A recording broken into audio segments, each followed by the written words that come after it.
ॐ नमः सिद्धेभ्यः। णमो अर्हन्ताळं णमो सिद्धाणं णमो आयरीयाणं णमो वज्झायाणं णमो लोये सवसाहुणम्। मङ्गलं भगवान् वीरो मङ्गलं गौतमो गणि मङ्गलं कुन्दकुन्दार्यो जैनधर्मो सुमङ्गलं। सर्वमङ्गलमाङ्गल्यं सर्वकल्याणकारकं प्रधानं सर्वधर्माणां जैनं जयतु शासनं जैनं जयतु शासनम्।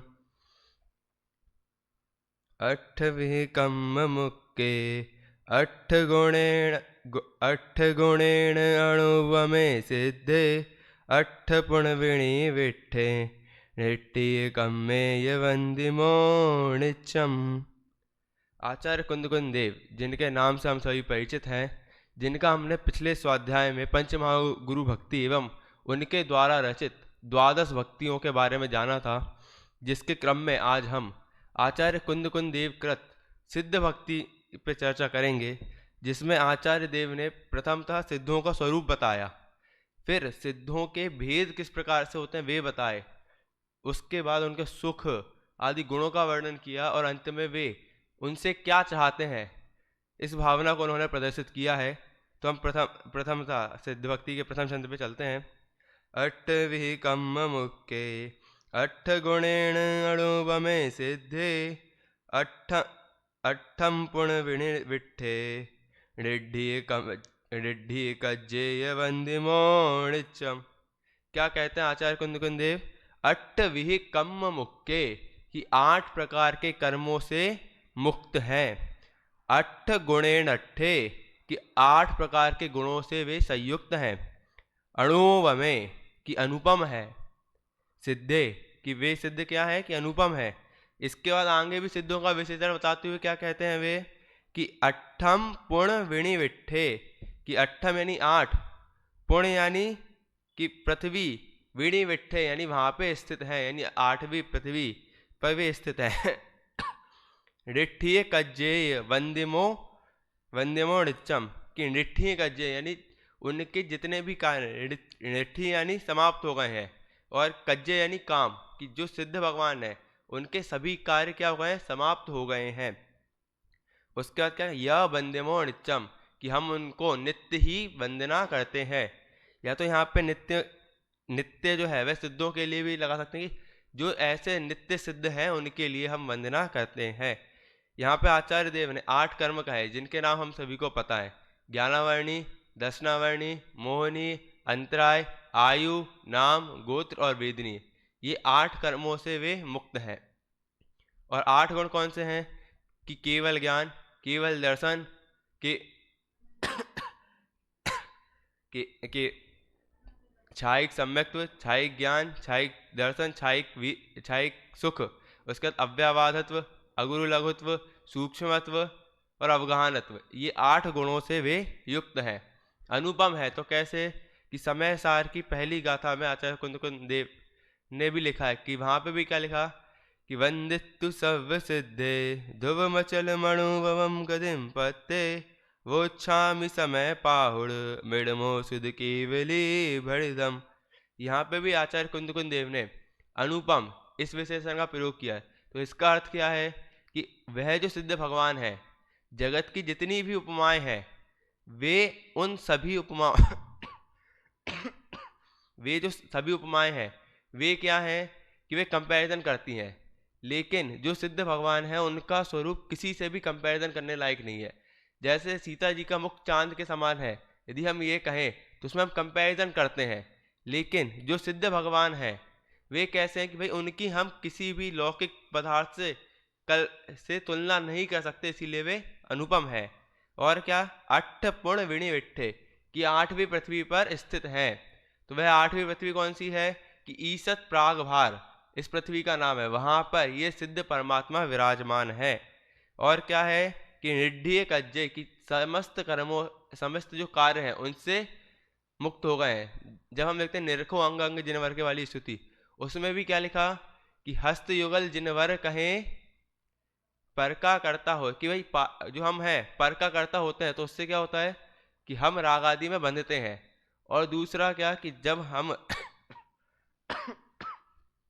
रत्नकर्ण साहबकाचार्य जी ग्रंथ में जाएं, वहां पे देव के लिए कृति शब्द आया है।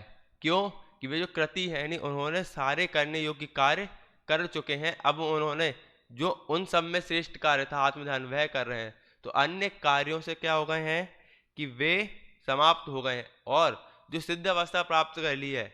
तो इसके लिए भी जो सहायक कार्य थे कि मुनि अवस्था धारण करना, फिर सम्यक मुनि अवस्था धारण की, फिर छपक श्रेणी चढ़ना, या 13वें गुण स्थान में 14वें गुण स्थान में ना, ये जो कार्य है ये भी उन्होंने समाप्त कर लिए हैं। ऐसे सिद्धों को मैं नित्य ही नमस्कार करता हूँ। अब दूसरे तीसरे से लेके नहीं, आप देखें तो आचार्य कुंद देव ने 7वीं गाथा तक, इस भक्ति की 7वीं गाथा तक सिद्धों के भेद बताएं कि सिद्ध किस किस प्रकार से मिलते हैं। तो हम उनमें से देखते हैं। सब दूसरी गाथा, तिथरे दर सिद्धे जल थल आयासण बुधे सिद्धे अंतणे दर सिद्धे उक्कजहड़ योगा है। इसमें क्या कहते हैं आचार्य देव कि तिथर यानी तीर्थंकर होकर जो सिद्ध हुए हैं वे। उसके बाद क्या लिखा कि इधर यानी जो तीर्थंकर नहीं हुए हैं, कि जो सामान्य सिद्ध हैं उनको भी मैं नमस्कार करता हूँ।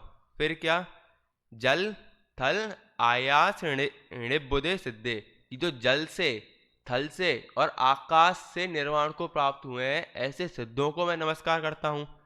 फिर क्या कहा, अंतर्णेदर सिद्धे, कि जो अंतःकृत केवली होकर सिद्ध हुए हैं और जो अंतःकृत केवली होकर सिद्ध नहीं हुए हैं। फिर क्या लिखा कि उक्कस जहण मज्जी योगा है, कि जो काय योग है उसकी अवगाहना क्या कि उत्कृष्ट अवगाहना, मध्यम अवगाहना और जघन्य अवगाहना के साथ जो सिद्ध हुए हैं उन सभी को मेरा नमस्कार हो। तो पहले तीर्थंकर केवली जो तीर्थंकर बन के सिद्ध हुए हैं, क्यों? क्योंकि हम देखें तो सर्वोत्कृष्ट केवली के रूप में हम जिन्हें मानते हैं, जिनकी हम प्रतिमा बनाकर पूजन करते हैं, वे तीर्थंकर केवली होते हैं। तो यहाँ पे उन्हें नमस्कार करके कह रहे कि जो तीर्थंकर होकर सिद्ध हुए हैं उन सभी तीर्थंकरों को, जो अनादि काल से हो रही तीर्थंकर परंपरा है, उसमें जितने भी सिद्ध हुए हैं उन सभी को मेरा नमस्कार हो। तो तीर्थंकर अभी तक अनंत हो चुके हैं, उन सभी को आचार्य देव ने नमस्कार किया। दूसरा क्या, इधर सिद्धे, कि जो तीर्थंकर नहीं हुए हैं, ऐसे जो जो अनंत सिद्धगण है उनको भी वे नमस्कार कर रहे हैं। यहाँ पे यदि हम एक बात देखें तो आचार्य देव ने जितने भी भेद कथन किए हैं वे सभी पूर्व पर्याय अपेक्षा किए हैं, क्योंकि सिद्धों में वर्तमान में कोई भी भेद नहीं है। उन सभी के 8 गुण या ये कहें अनंतों गुण जो है वे पूर्ण अवस्था में है। और ऐसा नहीं कि किसी के कम हो किसी के ज़्यादा हो, सभी के समान रूप से वे गुण पाए जाते हैं। इस कारण से उनके पूर्व अवस्था के अनुसार ही क्या कहा जाता है कि उनमें भेद किया जाता है। इसके बाद हम देखें तो जल थल और आकाश से निर्माण प्राप्त हुए सिद्धों को, तो यहाँ पे देखें तो थल से तो मोस्टली यदि हम देखें तो सभी जो सिद्ध हैं सामान्य रूप से वे सभी थल से मोक्ष जाते हैं, कि वे किसी पहाड़ के शिला पे होंगे, गुफा में होंगे, नदी के तट पर होंगे, पर्वत के नीचे होंगे, कहीं ना कहीं वे थल पर होंगे। लेकिन जल और आकाश से जो निर्वाण को प्राप्त हुए हैं वे कैसे, कि कोई वैरी पूर्व का आता है, वह उन पर उपसर्ग करता है। उस समय जैसे मुझे मुनिराज का ध्यान नहीं आ रहा है, लेकिन उनको क्या किया कि उनको जहाँ पर 7 नदियाँ मिलती थी वहाँ पे विराजमान कर दिया, एवं विद्याधर उनके ऊपर उपसर्ग कर रहे हैं। उनके जो पूर्व अवस्था के गृहस्थ अवस्था के भाई थे वे धर्मेंद्र हो गए थे। वे क्या करते हैं कि जब वे मुक्त हो जाते हैं तब वे आते हैं, तब वे दंडित करते हैं। तो वे जो मुनिराज थे जो 7 नदियों का मेल जहाँ पे होता वहाँ से मोक्ष गए, तो वे कैसे मुक्त हुए कि वे जल में स्थित थे तो वे मुक्त हुए। तो यहाँ पे जल से मुक्त हुए वालों में यहाँ ऐसा आएगा कि जो उपसर्ग आदि के माध्यम से किसी नदी समुद्र आदि में चले गए हों, किसी देव या किसी वैरी ने उनको डाल दिया हो जल में, वहाँ से वे मुक्त हो गए हों। दूसरा क्या कि कहीं बाढ़, वे ध्यान कर रहे थे, कहीं बाढ़ अधिक आ गई एकदम से, तो उस समय वे मुनिराज उपसर्ग जान करके नहीं, वहाँ से हिलेंगे नहीं। तो इस प्रकार से भी कि जल और उनकी आयु पूर्ण हो गई एवं वे छपक श्रेणी मार करके नहीं सिद्ध बन गए, तो वे जल से निर्माण प्राप्त हुए, सिद्ध हुए। आकाश से कैसे कि वैरी की अपेक्षा हम मुख्यतः समझ सकते हैं आकाश से कि कोई वैरी था, देव या विद्याधर, वह क्या करता है कि वह मुनिराज पे उपसर्ग करने के लिए लेके जाता है और ऊपर से छोड़ देता है। तो वह उसने ऊपर से छोड़ा, मुनिराज नीचे आ रहे हैं, उन्होंने शुक्ल ध्यान लगाया, छपक श्रेणी माणी, वहीं आकाश में, ना वे जमीन पे हैं ना ही वे जल में है, उस आकाश प्रदेश से ही उनको केवल ज्ञान की प्राप्ति हुई एवं उसके बाद ही उन्हें निर्वाण की प्राप्ति हो गई। तो वह आकाश से मुक्त से निर्वाण प्राप्त हुए सिद्ध होंगे। इसके बाद क्या कि अंतःकृत केवली, जो 7 प्रकार के केवली होते हैं उनमें एक अंतःकृत केवली होते हैं, उन उस अंतःकृत केवली अवस्था को प्राप्त होकर जो सिद्ध हुए हैं वे, और जो इस अंतःकृत केवली अवस्था को प्राप्त ना करके अन्य अवस्था से मुक्त हुए, जैसे साधारण केवली, मूक केवली आदि अवस्था को धारण करके सिद्ध हुए हैं, वे सभी सिद्धों को नमस्कार हो। फिर क्या कि उत्कृष्ट, मध्यम और जघन्य अवगाहना से मुक्त हुए। तो उत्कृष्ट अवगाहना में क्या लेना आयुष जी कि जो बाहुबली भगवान की अवगाहना थी 525 धनुष, वह सिद्धों की क्या होगी, उत्कृष्ट अवगाहना होगी। तो उस अवस्था को, उस देह को धारण करके नहीं, जब वे मुक्त हुए हैं तो उनकी अवगाहना 525 धनुष है। तो 525 धनुष ऊंचाई वाले सिद्धों को नमस्कार हो। जघन्य क्या होगी कि 3.5 हाथ, वहां पे 3.5 हाथ किसके, स्वहस्त प्रमाण 3.5 हाथ जो ऊंचाई है उसको धारण करके नहीं, जो भी जीव सिद्ध हुए हैं उन सभी को मेरा नमस्कार हो। यहाँ पे एक बात देखने की है, जो उत्कृष्ट और जघन्य अवगाहना वाले सिद्ध हैं ये भरत और ऐरावत क्षेत्र में ही होंगे, क्योंकि यहाँ पे काल क्रम के कारण आयु की वृद्धि और ह्रास होता है। लेकिन मध्यम अवगाहना वाले क्या कि 25 धनुष और 3.5 हाथ, इनके बीच की जितनी भी अवगाहना है कि 4 हाथ, 4.5 हाथ, और वहाँ से देखें तो 520 धनुष, 515 धनुष, ऐसी जितनी भी अवगाहना बनती हैं बीच की, उन सभी को धारण करके जो भी जीव सिद्ध हुए हैं वे, उन सभी सिद्धों को मेरा नमस्कार हो। इसके बाद तीसरी गाथा में क्या लिखते हैं आचार्य देव, उग्गम है तेरी लोए छवि काले बुधे सिद्धे उपसगण रूप सगे दीवो दहिण बुधे वंदा में। कि क्या कहते हैं यहाँ पे कि ऊर्ध्वलोक, अधोलोक और मध्यलोक, उड्ड महती मह त्रिय, कि ऊर्ध्वलोक, मध्यलोक और अधोलोक से जो निर्वाण को प्राप्त हुए हैं। अब कैसे कि भाई हमने तो ये सुना है आयुष जी कि 2.5 द्वीप के बाहर से कोई भी जीव सिद्ध नहीं होता, तो यहाँ पे ऊर्ध्वलोक से, मध्यलोक से और अधोलोक से सिद्ध कैसे कह रहे हैं। तो यहाँ पे अपन देखें तो पूर्व जो अवस्था थी उसकी अपेक्षा देखा जा रहा है कि कोई जो तीर्थंकर थे या कोई जो केवली थे, वे पूर्व अवस्था में, कि जो उनका पूर्व अवता, वे वहाँ पे स्वर्ग में थे कि जैसे आदिनाथ भगवान सर्वार सिद्धि में थे, और जो अभी अपने अगले महापद्म तीर्थंकर होंगे वे कहाँ से आएंगे कि वे पहले नरक से आएंगे। और मध्य लोक से कैसे कि भाई जैसे यहाँ का विधान आता है कि यहाँ से कुछ 126 कुछ मनुष्य यहाँ से मरकर, भरत क्षेत्र से मरकर विदेह क्षेत्र में जाएंगे और वहाँ से निर्वाण प्राप्त करेंगे। तो ऊर्ध्वलोक से कैसे कि भाई पूर्व भाव की अपेक्षा वे ऊर्ध्वलोक में थे और वर्तमान में उन्होंने मनुष्य प्राय धारण की और मुक्त हुए। अधोलोक से कैसे कि वे नारकी थे, वहाँ से मनुष्य प्राय प्राप्त की, पुरुषार्थ किया, छपक श्रेणी चढ़ी, मोक्ष को प्राप्त हुए।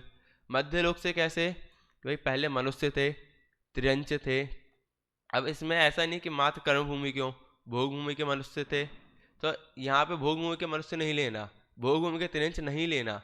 क्यों? क्योंकि भोग भूमि के जितने भी जीव होते हैं वे नियम से स्वर्ग में जाते हैं। तो भोग भूमि के अपेक्षा से यहाँ पे मध्य लोक से मुक्त हुए जीवों को नहीं लेना। कर्म भूमि में जो मनुष्य या त्रियंच थे पूर्व भाव में, वे अगला भाव धारण करके मध्यलोक में ही आए। मनुष्य अवस्था को उन्होंने धारण किया, पुरुष पर्याय को धारण किया, उसके बाद वे मोक्ष गए। तो ये हो जाएंगे ऊर्ध्व, मध्य और अधोलोक से निर्माण प्राप्त हुए सिद्ध। इसके बाद क्या, 26 कालेय, 26 कालेय निबुदे सिद्धे की, 6 कालों में जो निर्वाण को प्राप्त हुए हो। आयुष जी आपको समझ में आया कैसे होंगे 6 काल? भाई हमने तो सुना है कि चौथे काल में मात्र सिद्ध होते हैं। ये किसकी अपेक्षा, अवसर्पणी की अपेक्षा चौथे काल से, उत्सर्पणी की अपेक्षा तीसरे काल से मुक्त होंगे। आप 6 कालों में कैसे लिख रहे हैं? तो इसकी एक अपेक्षा क्या हो सकती है कि कोई जो विदेह क्षेत्र में स्थित मुनिराज थे, उनको पूर्व भव का वैरी जीव उठा के लेके आया, और यहाँ पे भरत क्षेत्र में उस समय सुषमा काल चल रहा हो, वह वहाँ पे छोड़ के चला जाए और उनको वहीं पे केवल ज्ञान प्राप्ति हो और वे सिद्ध बन जाए। तो वे कैसे हो जाएंगे कि पहले काल सुषमा काल में मुक्त हुए सिद्ध कहलाएंगे भरत क्षेत्र की अपेक्षा से। ऐसे दूसरे काल में लाके रख दे, तीसरे में रख दे, चौथे में रख दे, 5वें में भी संभवतः ये विधान में मुझे सुनने में आया है कि विदेह क्षेत्र से एक मुनिराज को यहाँ पे लाया जाएगा, वे यहाँ से निर्वाण को प्राप्त करेंगे। ऐसे ही छठे काल में भी हो सकता है। क्यों? क्योंकि विदेह क्षेत्र में सर्वथा चौथे काल जैसी स्थिति रहती है। तो वहाँ पे ऐसा तो नहीं होगा कि भाई कुछ ह्रास हो जाए कि भाई वे यहाँ पे आ गए और यहाँ से मोक्ष प्राप्त नहीं कर सकते। क्या कहा जाता है कि जो जीव चौथे काल में उत्पन्न हुआ हो, वह भले ही पंचम काल में केवल ज्ञान की प्राप्ति करे तो वह संभव है। जम्बू स्वामी थे, उनको भी क्या हुआ कि केवल ज्ञान की प्राप्ति कब हुई कि महावीर स्वामी के निर्माण के 12 वर्ष बाद हुई। महावीर स्वामी को निर्माण कब हुआ था आयुष जी? कि जब 3 वर्ष 8 माह और 15 दिन शेष रह गए थे अगले पंचम काल आने में। तो इससे क्या सिद्ध होता है कि वे चतुर्थ काल में उत्पन्न हुए थे, लेकिन उनको निर्माण कब हुआ? पंचम काल में निर्माण हुआ। श्रीधर केवली को पंचम काल में निर्माण हुआ, सुधर्माचार्य को पंचम काल में निर्माण हुआ। इनको तो छोड़ो, गौतम स्वामी को भी इसी पंचम काल में निर्माण प्राप्त हुआ है। तो इस अपेक्षा से कि कोई विदेह क्षेत्र के मुनिराज यहाँ पे आके निर्माण प्राप्त कर लें, या फिर चौथे और 5वें काल की अपेक्षा क्या है कि चौथे काल से तो स्वतः हो सकते हैं, लेकिन 5वें काल में कैसे कि चौथे काल में कोई जीव उत्पन्न हुआ हो, वह पंचम काल में उग्र पुरुषार्थ करके सिद्ध हो सकता है। उसके बाद हम देखें तो उपसर्ग निरुपसर्गो कि उपसर्ग के द्वारा जो सिद्ध हुए हैं कि गज कुमार मुनिराज थे, उनके ऊपर उपसर्ग हुआ नहीं हुआ आयुष जी? हुआ ना। तो वे कैसे हैं कि उपसर्ग सिद्ध है। और जो हम देखें अन्य मुनिराज कि 5 पांडव थे, वे भी उपसर्ग जयी मुनिराज हैं, लेकिन वायुसेन मुनिराज वे कैसे हैं कि उनके ऊपर उपसर्ग नहीं हुआ, तो वे उपसर्ग रहित मुनि सिद्ध हैं। तो इस प्रकार से सिद्धों का वर्णन किया। और क्या कि दीवो दही णिबुदेय वंदामी, जो द्वीप से और समुद्र से निर्माण को प्राप्त हुए हो। समुद्र से कैसे कि जैसे हमने पहले देखा था जल की अपेक्षा कि कोई वैरी जीव उन्हें ले जाए और लवण समुद्र में डाल दे, तब क्या होगा कि उनको निर्माण नहीं होगा क्या आयुष जी? होगा। वहां पे भी यदि उन्होंने शुक्ल ध्यान धारण किया है तो उन्हें वहां से भी निर्माण हो सकता है। कोई कालोदधी समुद्र में ले जाए, वहां पे छोड़ दे, वहां से भी निर्माण हो सकता है। लेकिन यदि आयुष भी कोई स्वयंभू रमण समुद्र में ले जाए, वहां से निर्माण होगा? नहीं हो सकता, क्योंकि धाई द्वीप के बाहर कोई भी मनुष्य जा ही नहीं सकता है। तो कालोदधी समुद्र और लवण समुद्र से में कोई मुनिराज उपसर्ग के द्वारा पहुंच गए हो, वैरी या विद्याधर के द्वारा उन्हें पहुंचा दिया गया हो और उनको वहां से सिद्ध हो गए हो, तो वो कौन से कहलाएंगे कि समुद्र से निर्माण प्राप्त हुए सिद्ध।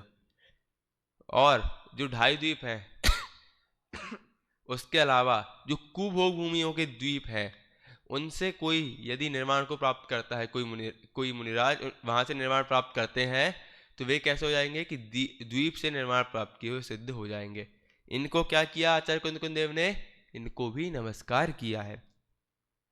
अब अपन अगली गाथा की तरफ चलते हैं, जहाँ पे उन्होंने ज्ञान संयम आदि की अपेक्षा से भेद बताए हैं। तो वे क्या कहते हैं पक्षाणय देन सिद्धे दुगतिग चदुणान पंचदुरज में परिपणिदा परिपणिदे संजम सम्मत्णान मादि। क्या कहा कि पहले कहा पच्छाय देह, कि इसका अर्थ क्या कि पश्चात, कि भाई पश्चात जिनको क्या हुआ है सिद्धे, जो पश्चात सिद्ध अवस्था को प्राप्त हुए हैं। कैसे कि दुग यानी दो, तिग यानी तीन, चदु यानी चार, णाण यानी दो तीन चार ज्ञानों से सहित होकर, कि पश्चात में जिनके दो तीन चार ज्ञान थे, यानी मुनि अवस्था में या उससे पूर्व अवस्था में दो तीन या चार ज्ञान थे, उन्हें पंच चतुत्तर जमे, कि पंचम जो ज्ञान है केवल ज्ञान, उसमें जो दो तीन चार ज्ञान की अवस्था जिनकी थी पहले और पंचम काल में वर्तमान में स्थित हैं, उन सभी सिद्धों को मेरा नमस्कार हो। यहाँ पे किस अपेक्षा से भेद कर दिए कि ज्ञान की अपेक्षा से भेद कर दिए, कि कोई मुनिराज थे जिनको मात्र मति और श्रुत ज्ञान था, उसके बाद उन्हें केवल ज्ञान हुआ और वे निर्वाण को प्राप्त हो गए। तीन में कि मति श्रुत और अवधि था, या मति श्रुत या मना पर ज्ञान था, वे मुनिराज शुक्ल ध्यान करते हैं, छपक श्रेणी मारते हैं और सिद्ध हो गए, केवल ज्ञान प्राप्त करके सिद्ध हो गए। तो वे, और चार में कैसे कि मति श्रुत अवधि मना पर इन ज्ञान को धारण करके नहीं, वे केवल ज्ञान को धारण किए, उसके बाद वे सिद्ध हो गए महादेश भैया। अब अपन चलते हैं इसके बाद क्या कि परिपड़िदा परिपड़िदा परिपड़िदे। यहाँ पे आपको शब्द एक सी लग रहे होंगे, परिपड़िदा परिपड़िदे, लेकिन इनके भाव अलग अलग हैं। पहले का अर्थ क्या है कि परिहार विशुद्धि चारित्र, जो 5 प्रकार के चारित्र होते हैं, सामायिक, छेदोपस्थापना, परिहार विशुद्धि, सूक्ष्म संप्राय और यथाख्यात, इन 5 चारित्रों को जो धारण करके मोक्ष हुए हैं, वे सिद्ध हुए हैं, वे कौन से कि वे परिपड़िदा में आएंगे। दूसरा परिपड़िदे, इसमें क्या है कि जो परिहार विशुद्धि नाम का तीसरा चारित्र था, इससे रहित जो सामायिक, छेदोपस्थापना, वे सूक्ष्म संप्राय और यथाख्यात, इन 4 चारित्रों को धारण करके मुक्त हुए हैं, उन सभी सिद्धों को नमस्कार हो। इसके बाद क्या संजम सम्मत णाण मादिड़ी ही, कि जो सम्यक्त्व, संयम, ज्ञान आदि से पतित होकर के सिद्ध हुए हैं, कि कोई मुनिराज थे जिनको पहले यथाख्यात चारित्र हुआ, कौन से गुणस्थान में कि वे 11वें गुणस्थान में गए, यथाख्यात चारित्र हुआ, वहां से वे च्युत हो गए। उसके बाद यदि हम सम्यक्त्व में देखें तो औपसम्यक सम्यक्त्व हुआ, फिर वे मिथ्यात्व में आए, फिर छायोपसम्यक किया, फिर छाई किया। तो यहाँ पे क्या वे सम्यक्त्व से भी पतित हुए। ज्ञान में कैसे कि उन्हें अवधि ज्ञान हुआ, उसमें भी कैसे कि जो 6 प्रकार के भेद होते हैं, उन वे हुए, वे छूट गए, कि भाई कोई सिर्फ एक देश का था, कि भाई हम सिर्फ भारत में रहेंगे, वहीं तक हमारा अवधि ज्ञान जानेगा, उसके बाहर यदि हम चले गए तो हमारा जो अवधि ज्ञान है वह छूट जाएगा। तो उस वे अवधि ज्ञान से पतित हो गए, कि भारत से वे नेपाल चले गए, उनका अवधि ज्ञान पतित हो गया। तो उस अवस्था से पतित होने के बाद जो सिद्ध हुए हैं वे सभी सिद्ध। इसके दूसरा क्या कि जो इनसे पतित नहीं हुए हैं, क्यों, क्योंकि उन्होंने आचार्य कुंद ने दोनों अपेक्षा बताई, अस्ति और नास्ति। तो जो इनसे पतित नहीं हुए हैं उन वे मुनिराज जब सिद्ध हो गए हैं, उन सभी सिद्धों को मेरा नमस्कार हो। इसके बाद क्या कहा कि साहरणा साहरणे समुघादे दरे यणे वादे रिठ पलियकण शरणो विगय मले परपणाण के वंदे।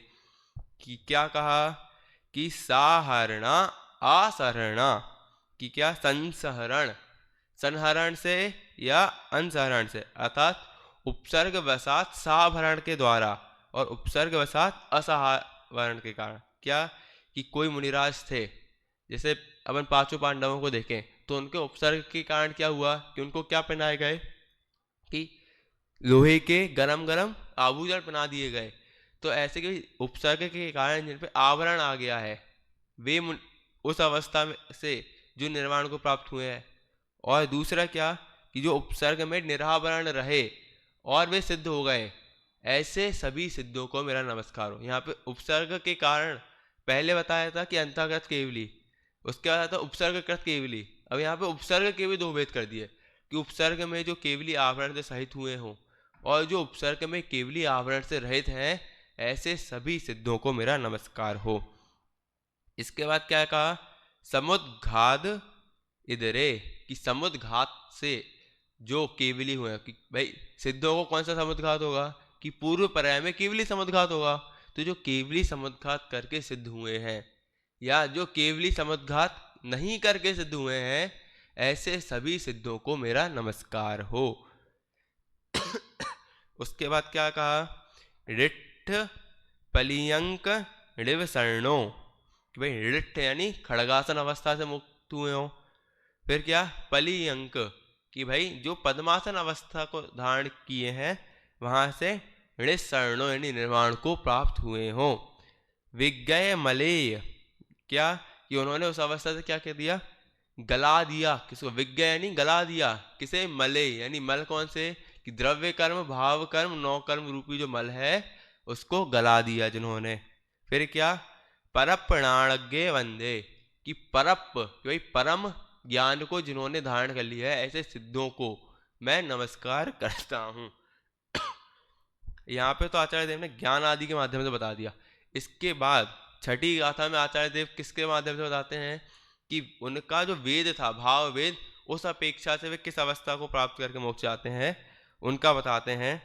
पुम वेदम वेदंता जे पुरिसा खवग श्रेणिमा ऋणा शेषोदयेण वितहा झाणु वजुताय ते हूँ सिंझंती।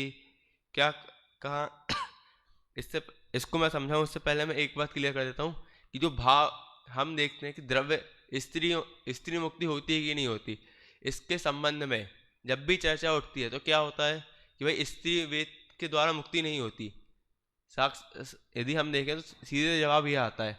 लेकिन यदि हम देखें तो द्रव्य स्त्री वेद से मुक्ति नहीं होती, लेकिन भाव स्त्री वेद हो तो उससे मुक्ति हो सकती है। भाव स्त्री वेद कैसे, कि मोहिनी कर्म के जो 28 वेद हैं उनमें 9 कसाय जो भेद है उनमें 3 वेद हैं, स्त्री वेद, पुरुष वेद, नपुंसक वेद। ये भाव रूप से होते हैं कि इनके माध्यम से स्त्री वेद, पुरुष वेद या नपुंसक वेद योग्य हमारे अंदर जो भाव होते हैं उनसे ये होते हैं। तो अब इनको जो धारण करते हैं, भाई अंतरंग में किसी के स्त्री वेद का उदय हो, बाहर से पुरुष वेद, द्रव्य से पुरुष वेदधारी कोई मुनिराज हो, वे यदि उग्र पुरुषार्थ करें तो वे मुक्त हो सकते हैं। अब यदि हम देखें तो आयुष भी कौन से गुणस्थान में वेदों का नाश होता है, तो 9वें गुणस्थान के 6वें भाग में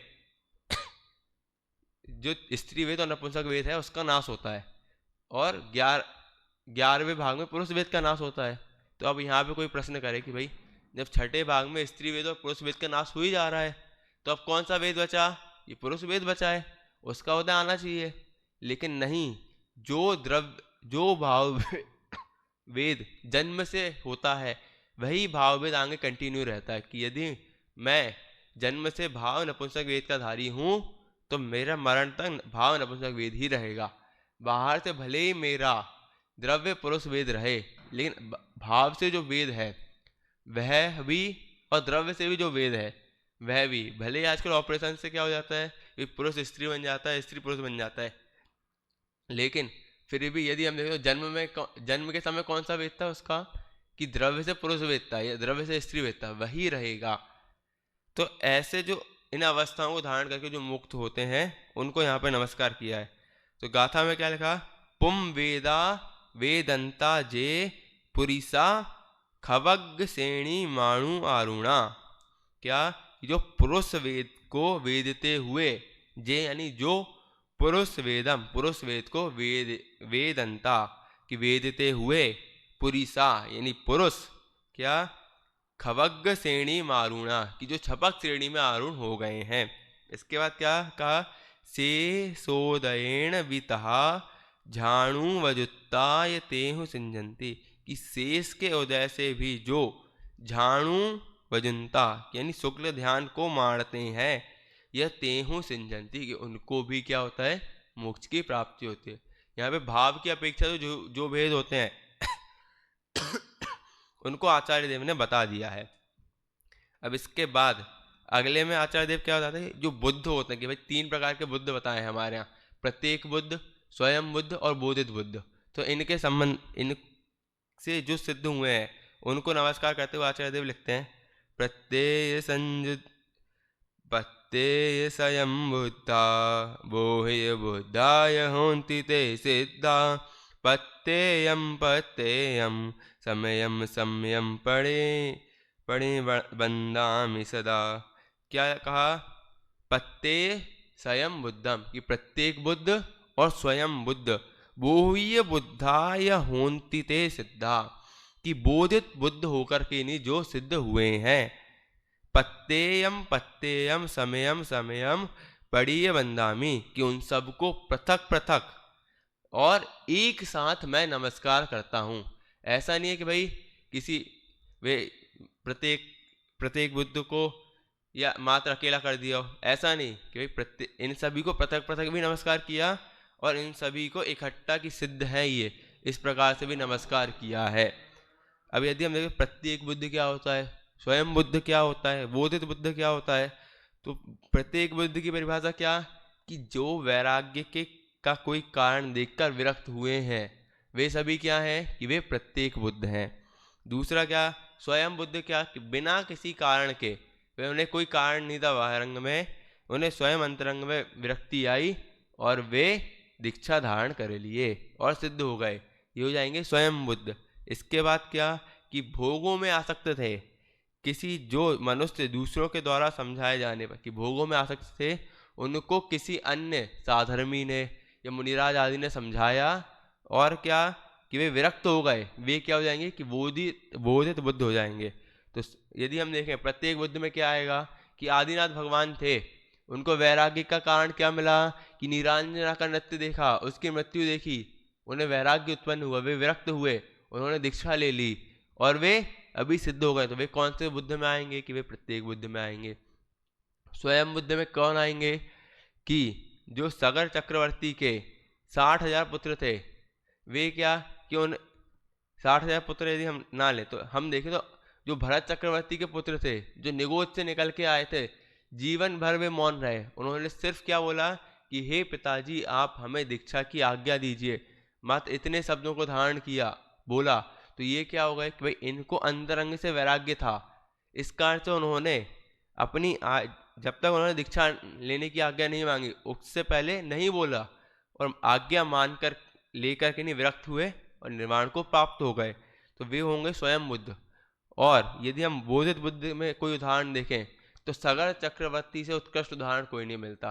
कि पूर्व भाव में क्या किया था, कि भाई पूर्व भाव में जो देव थे उनके द्वारा क्या किया, कि उनसे वादा किया था कि जो मनुष्य पर्याय को पहले धारण करेगा दूसरा उससे आकर क्या करेगा, कि समझाएगा।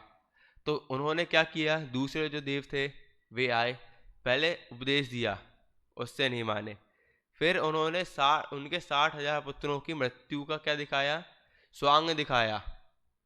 उससे क्या हो कि भाई वे आत्मघात करने के लिए प्रेरित हुए, तब उन्होंने उपदेश दिया और क्या हो गए, उपदेश दिया जिससे सगा चक्रवर्ती विरक्त हो गए और उन्होंने क्या ले ली, दीक्षा ले ली।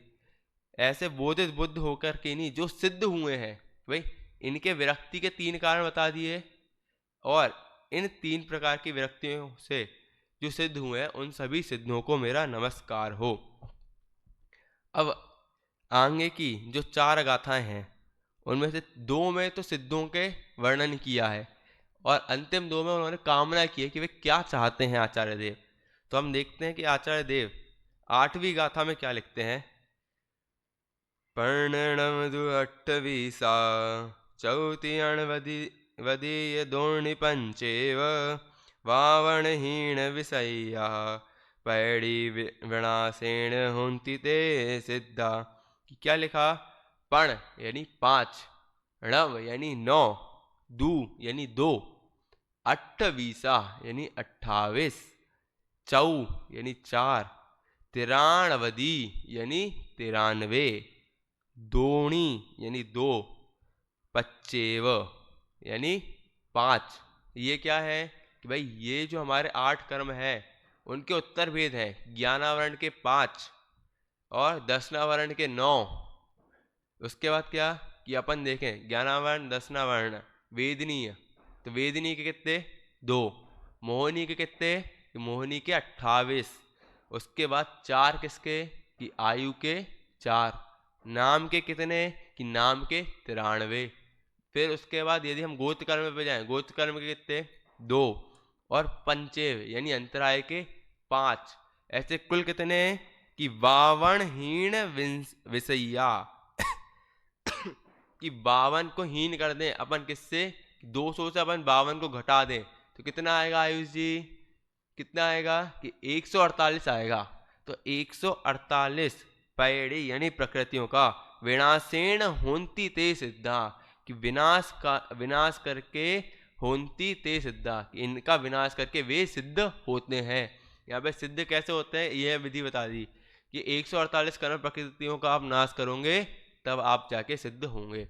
इसके बाद नवी गाथा में क्या बताते हैं कि उनका जो अब नाश कर दिया है तो अब क्या प्राप्त होगा कि अयस्मवाहम सौखमणंतम अणुवमं परमं इंदे विषयातीदम अपत्तम अच्छयम चदिपत्ता कि क्या लिखा कि ऐसम क्या कि अतिशय वाला, दूसरा क्या कि अव्वाहम क्या कि अव्यावाध क्या उत्पन्न होने वाला है भाई 8 कर्मों का हमने नाश कर लिया।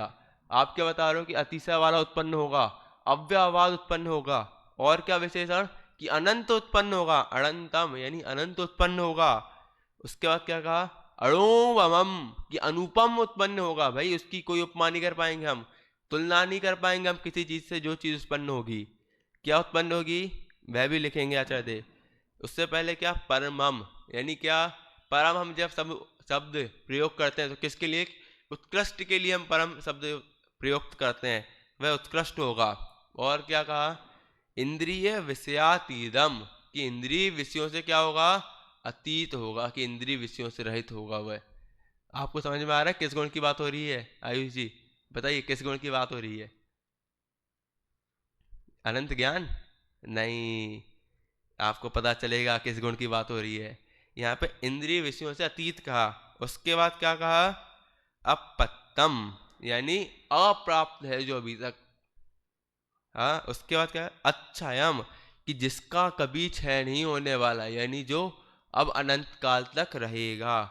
चते पत्ता उसको प्राप्त करते हैं कौन सिद्धे, सिद्ध प्राप्त करते हैं। तो क्या है वह कि क्या लिखा सौखम कि ये जितने भी विशेषण कहे किसके कि आपने 148 कर्म प्रकृतियों का नाश कर दिया तो आपको अतिशय अतिशय वाला अव्यावाद अनुपम उत्कृष्ट इंद्रिय विषयों से रहित पूर्व में जो अप्राप्त था वैसा और कभी न क्षय होने वाला सुख मिलेगा।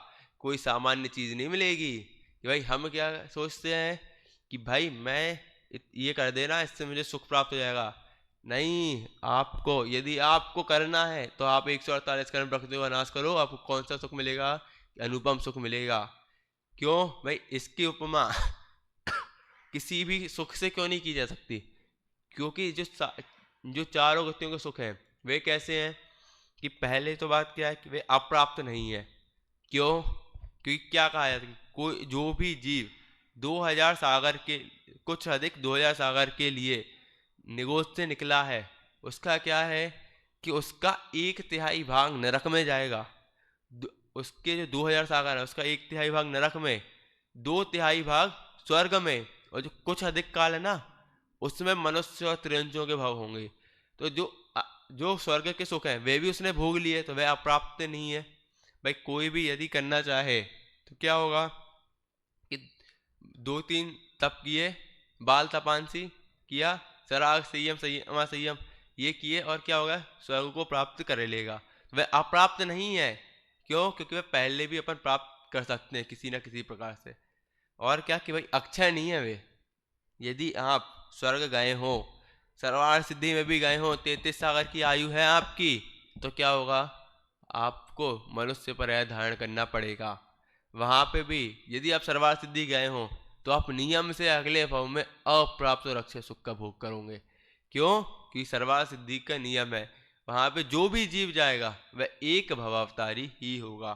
तो कैसा सुख है उनका? कि स्थायी सुख है, अव्ययवाद सुख है। अव्ययवाद अर्थात क्या? कि हम जो कोई भी चीज भोगना चाहते हैं उसमें क्या कि भाई कोई ना कोई बाधा आ जाती है वेदनी कर्म के कारण। क्या कि साता वेदनी और असाता वेदनी, कि हमें साता रूप वेदन होगा उससे जो हमें पदार्थ प्राप्त हुआ है, नहीं तो क्या होगा असाता रूप वेदन होगा। लेकिन उसके भोगने में भी अंतराय कर्म बीच में आ सकता है। भाई आप दान देना चाह रहे थे कि मेरा मन हुआ दीपावली के पर्व पे मैं 5 लाख रुपए दान दूं, और घर गया, दान अंतराय का उदय आया, मैंने बोला मैंने 5,000 नहीं यार, 5,000 नहीं, 1 लाख ही अपन दान दे देते हैं। तो ये क्या कि भाई हम देना तो चाह रहे थे लेकिन अब क्या हो गया कि बाधा आ गई कि भाई हमें लाभ तो धंधे में कितने का होना था आयुष जी, 50 लाख का धंधे में लाभ होना था, लेकिन लाभ अंतराय का कितना उदय आया कि मात्र 2 लाख का हमें लाभ हुआ। तो इसमें भी क्या कि हमें मिलना तो सुख था ना भाई, हमें मिलनी खुशी थी। भाई हम 5 लाख दान देते हमें खुशी होती कि भाई हमने कुछ धन दिया है दान में, लेकिन अब दान अंतराय का उदय आया, हमने 2 लाख ही, अब मन में वो छोटी सी कटास रह गई, यार मैंने 5 लाख का सोचा था, 2 लाख दिए हैं, 3 लाख देने, वो मन में वो जो कटास रह गई वह आपको सुख भोगने देगी क्या? नहीं भोगने देगी।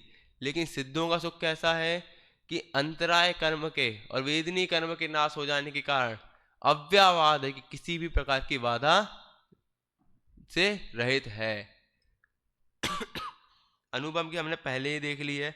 अतिशयवान कैसे है कि भाई जो हम जगत में अतिशय देखते हैं, भाई केवली के कितने अतिशय कि 10 जन्म के, 10 केवल ज्ञान के, 14 देव के, ऐसे 34 अतिशय होते हैं, लेकिन उनसे भी रहित और ऐसा अतिशयवान है कि भाई उसके माध्यम से हमें कभी भी दुख नहीं होगा। तो ऐसा अतिशयवान किनका? सिद्धों का सुख है। अब हम देखते हैं कि सिद्ध जो है वे कहाँ है, उनका यानी जो स्वरूप है वह कैसा है। कि आचार्य देव लिखते हैं 10वीं गाथा में, लो यज्ञमथयथा चरम शरीरेण तेहु किंचुर्णा गए सिद्धि मुस्गभ्ये जारिस अयार तिरिसायाराम। क्या लिखा कि लो यज्ञ मथयथा, कि लोक के मस्तक पर क्या है? विराजमान है। कि जो सिद्ध होते हैं वे कहाँ पे विराजमान होते हैं? यदि हम 3 लोक का देखें मैप तो भाई हमें कहीं नहीं दिखेगा सिद्ध शिला, लेकिन ईसत प्रागभार जो ऊपर आता है 8वीं पृथ्वी पे आप स्थित होते हो, तो वह ईसत प्रागभार नामक पृथ्वी कहाँ पे है? सर्वार्थ सिद्धि विमान के ध्वज से 12 योजन ऊपर वह ईसत प्रागभार नामक पृथ्वी है, लेकिन उस पर भी आप विराजमान नहीं हो। उसके भी ऊपर जाकर तनु बात वलय जो एकदम टॉप है वहां पर आप विराजमान हो। जो हमारा शरीर है उसका सर्वश्रेष्ठ स्थान क्या होता है कि वह सिर होता है, पहली बात। और दूसरा क्या कि सबसे ऊंचा क्या रहता है? ऊपर क्या रहता है? सिर रहता है। तो वहां पे वे विराजमान हो गए हैं। फिर क्या कि चरम शरीरेण ते हूं किंचुणा, क्या कि भाई उनका आकार क्या है? वे हम पूछे कि उनका आकार क्या है, तो किंचित न्यून पुरुषाकार। तो वह पुरुष का आकार कैसा है? चरम शरीर जो उनका है अंतिम शरीर, उससे किंचित न्यून उनका आकार होता है। अब इसके लिए आचार्य देव ने एक उदाहरण भी दिया, क्या कि गए सिद्धम सगभ्ये, कि साचे के भीतर भरी हुई मोम क्या होती है? जा जा रिस आयारम, क्या कि भाई साचे के अंदर मोम थी, कि भाई हमने साचा क्या लिया कि ये माइक का साचा लिया हमने, इसके अंदर हमने मोम भर ली, तो क्या होगा कि भाई इसके आकार रूप हो जाएगी, भाई किसी और आकार रूप नहीं होगी, इस पुस्तक के आकार रूप नहीं होगी, इसी आकार रूप रहेगी पूरी फुलफिल। वैसे ही जो पुरुष का आकार था, जो चर्म शरीर का आकार था, उसी के रूप किनकी? कि सिद्ध देव की जो आत्मा है उसका आकार वैसा ही रहेगा। आचार्य देव ने यहाँ पे मोम का उदाहरण दिया पहली बार इस भक्ति में। भाई हमने पूरी 10 गाथाएं पढ़नी थी, उन्होंने पहली बार आचार्य देव ने इस गाथा में एक उदाहरण दिया मोम का, कि उनका आकार जो है मस्तक पे विराजमान है, किंचित न्यून पुरुषाकार हैं, लेकिन उनका किंचित न्यून पुरुषाकार कैसा है कि भाई हमें समझ में नहीं आ रहा कैसा है, तो उसके लिए आचार्य देव ने उदाहरण भी दे दिया। अब अंतिम दो गाथाएं जहाँ पे आचार्य देव खुद मांग रहे भाई हे सिद्ध भगवान, मैंने आपकी भक्ति की है, अब मुझे क्या प्राप्त होगा, उसके बारे में वर्णन करते हुए आचार्य देव कहते हैं, जर मरण जन्म रहिया ते सिद्धा मम सुभक्ति जुत्तस्य दिन्तु वर्णान लाहम बुहैण परियत्थणम परम शुद्धम किच्चा काओ सगम चतुरट्ठण दोष विरिह सुपरिशुद्धम अभक्ति संपौतो जो बंदई लहौ लहै परम सोहम। क्या कहा, जन्म मरण जन्म रहिया ते सिद्धा, जो सिद्धों का क्या बता दिया, पहले विशेषण बता दिया कि जन्म मरण और जरा यानी बुढ़ापे से वे रहित हैं। मम सुभक्ति जुत्तस्य, मैं मेरे द्वारा की गई कि मेरे से जो भक्ति की गई है उससे क्या करो आप कि दिन्तु दो क्या वर्णान लाहम, कि मुझे उत्तम ज्ञान की प्राप्ति हो, आप मुझे उत्तम ज्ञान दो। अब वह उत्तम ज्ञान कैसा, इसका विशेषण देते हुए आचार्य देव क्या कहते हैं, बुहुयण परियत्थम, क्या कि बुद्धजन जिनको प्राप्त करने के लिए इच्छा करते हैं, कि जिसकी प्राप्ति की प्रार्थना करते हैं। बुद्धजन कौन, कि विद्वान जन जो हैं, जिसको प्राप्त करना चाहते हैं उसके लिए आपको नमस्कार करते हैं। भाई हम किसी को भी नमस्कार करते हैं, आयुष जी आप भगवान को नमस्कार करते हैं, क्यों करते हैं, कि भाई उनके जैसे गुणों की प्राप्ति मुझे भी हो, इस कामना से करते हैं। अपर्णा कामंद भी इसी कामना से करते हैं। तो वैसे ही कि भाई मैं आपकी भक्ति कर रहा हूँ, तो आप मुझे क्या दो, कि उत्तम ज्ञान दो, अर्थात केवल ज्ञान दो। वह केवल ज्ञान कैसा है, कि बुद्ध जन यानी विद्वान जनों के द्वारा आपसे प्रार्थित है, यानी आपके द्वारा आपसे उसकी प्रार्थना की गई है। दूसरा क्या विशेषण, परम शुद्धम, कि वह परम शुद्ध है, कोई ऐसा वैसा नहीं कि भाई अशुद्ध ज्ञान हो। क्यों, कि जो हमारे चार ज्ञान हैं वे अशुद्ध ज्ञान कहलाते हैं। क्यों, क्योंकि ज्ञानावरण कर्म के उदय रहता है, उस कारण से वे अशुद्ध है। क्षय उपशम रहता है तो वे अशुद्ध है। लेकिन केवल ज्ञान क्या है, कि उस पर कोई भी आवरण नहीं रहता, तो वह शुद्ध है, तो वह परम शुद्ध ज्ञान प्राप्त हो। उसके बाद क्या कहा, किच्चा कायो सगम, कि करके कायुसर्ग, क्योंकि कायुसर्ग कैसा है, कि वह परम शुद्ध है। अब कायुसर्ग के बाद क्या लिखा, चौरत्तण चतुर ठय दोष विरहितम सुपरिशुद्धम, कि चतुर अट्ठ यानी 32 प्रकार के जो दोष हैं उनसे क्या रहित है वह कायुसर्ग, और परिशुद्ध है, उसको मैं करके क्या करता हूँ, कि आई भक्ति संपौ, की अतिशय भक्ति से युक्त हुआ हूँ। और जो बंदई लहु लहई परम सुहमम, कि जो इसको करता है, वंदना करता है, उसको क्या होता है, परम सुख की प्राप्ति होती है। अब हम मात्र अंचलिका को मात्र पढ़ के नहीं और उसका 2 मिनट में सामान्य अर्थ देखते हुए समाप्त करेंगे। तो आचार्य देव यहाँ तक उन्होंने क्या कर दी, भक्ति कर दी 12 गाथाओं में। उसमें उन्होंने भेद बता दिए, सिद्ध कैसे बनते हैं, क्या प्राप्त होता है, कैसा आकार है, ये सभी आचार्य कुंद देव ने बता दिया है।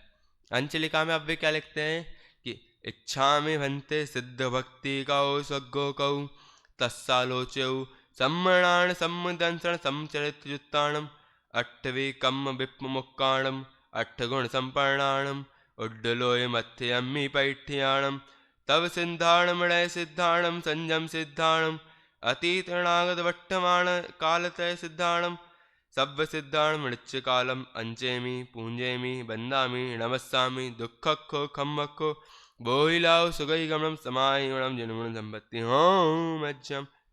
क्या लिखते हैं आचार्य देव, इच्छामी भक्ते, कि हे भगवान मैंने क्या कर लिया है, कि सिद्धों संबंधी सिद्ध भक्ति संबंधी कौशल कर लिया है, उसमें लगे हुए जो दोष हैं उनकी मैं क्या करता हूँ, आलोचना करता हूँ। अब मैं क्या करता हूँ, कि मैं जो सम्यक ज्ञान, सम्यक दर्शन, सम्यक चारित्र से युक्त है, 8 प्रकार के कर्मों से सर्वथा मुक्त है, 8 गुणों से सहित है, ऊर्ध्वलोक के अग्रभाग में स्थित है, नए से सिद्ध है, संयम से सिद्ध है, अतीत, अनागत और वर्तमान काल संबंधी सिद्ध है, और क्या कि और जितने भी प्रकार के संयम से सिद्ध हैं, जितने भी प्रकार के सिद्ध हैं, उन सभी सिद्धों की मैं क्या करता हूँ कि मैं उनकी अर्चना करता हूँ। और कब? नित्य काल ही मैं उनकी अर्चना करता हूँ, पूजा करता हूँ, वंदना करता हूँ, उन्हें नमस्कार करता हूँ। इससे क्या हो कि मेरे दुखों का नाश हो, मेरे कर्मों का क्षय हो, रत्नात्रय की प्राप्ति हो, सुगति में गमन हो, समाधि में मरण हो, और मुझे जिनेन्द्र देव के गुणों की संप्राप्ति हो। यह जो अंतिम अंश लिखा है, इसमें जो समान है कि अंचेमी पूंजेमी बंधामी, इसका विस्तार मैंने पूर्व प्रवचन में किया था, तो मैं आप वहां से देख लें। मात्र अब इस बात पे विशेष ध्यान दें कि नए से सिद्ध कैसे, क्योंकि सिद्ध तो नए से सिद्ध कैसे होता है कोई जी?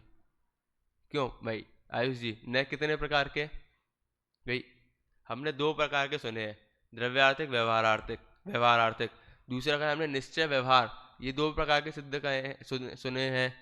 तो यहाँ पे यदि हम देखें तो इन चारों प्रकार से जो सिद्ध होंगे कि भाई द्रव्यार्थिक नए से जो सिद्ध है, कौन से द्रव्यार्थिक? परम भाव ग्राही शुद्ध द्रव्यार्थिक नए से जो सिद्ध है, उन सभी सिद्धों को यहाँ पे परम शुद्ध द्रव्यार्थिक नए से यदि हम देखें तो उसमें आप भी सिद्ध आ गए, मैं भी सिद्ध आ गया। क्यों? क्योंकि ये जो नय है ये क्या करता है कि ये शुद्ध आत्मा को ही ग्रहण करता है, तो हम किसी न किसी अवस्था में मोक्ष को प्राप्त करेंगे। इस कारण से हमें भी उन्होंने नमस्कार किया। अब दूसरा क्या?